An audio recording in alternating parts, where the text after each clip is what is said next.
It's fascinating to see CNN be like, there's nothing here.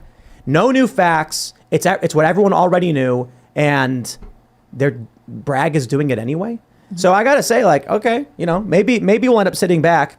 And what's really happening is this moron of a DA steps out from a local office and embarrasses the Democratic Party nationally. And Trump is playing the game because he knows every step of the way it's humiliating to them.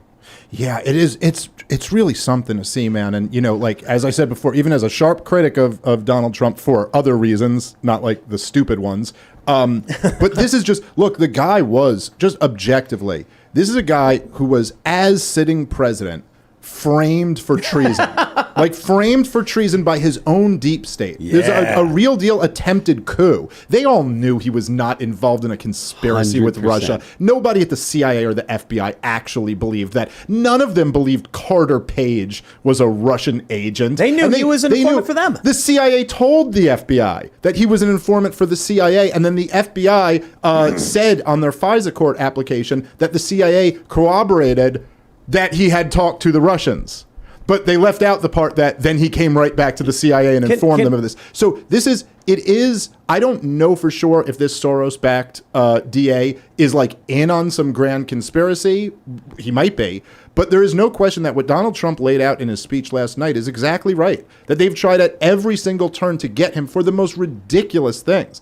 And probably like Phil, I'd be fine if they wanted to get him for any of his real crimes that he did commit, like all presidents commit, like real violations of international law, illegal bombing of Syria, illegally starving the people of Yemen. Fine. Charge him for that. I'll cheer if you do. The problem is that would implicate Joe Biden and Barack Obama and Bill Clinton and George Bush and Dick Cheney. And so they're not going to do that. And so they got to go after him for this stuff. I think they should. I mean, they indicted Trump and it's fair game now. So what I said the other day is that any conservative DA in Colorado or the San Diego area, wherever Abdulrahman al-Awlaki lived, there's no statute of limitations on murder.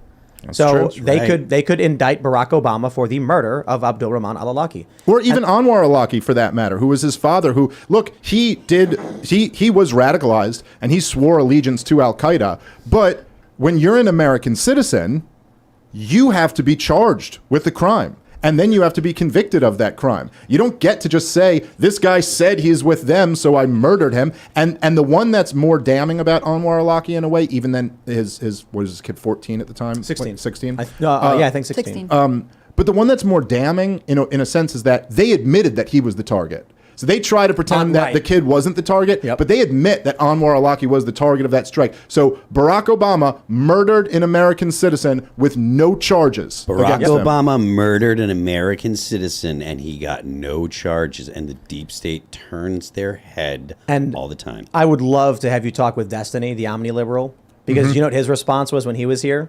He was like, well, he's the president. He has great deference when it comes to war. And I was like, not killing American citizens. By what? In countries we are not at war with. By what standard does he have this? Like, what are you talking about? According to the United States Constitution, the I can talk a mile a minute standard. Yeah, that's what Destiny ridiculous. Has. It's the Congress has to declare war, and so all these since World War II. Right. So all these military authorizations are completely unconstitutional. And then there's also international law, which says you can't just bomb sovereign countries.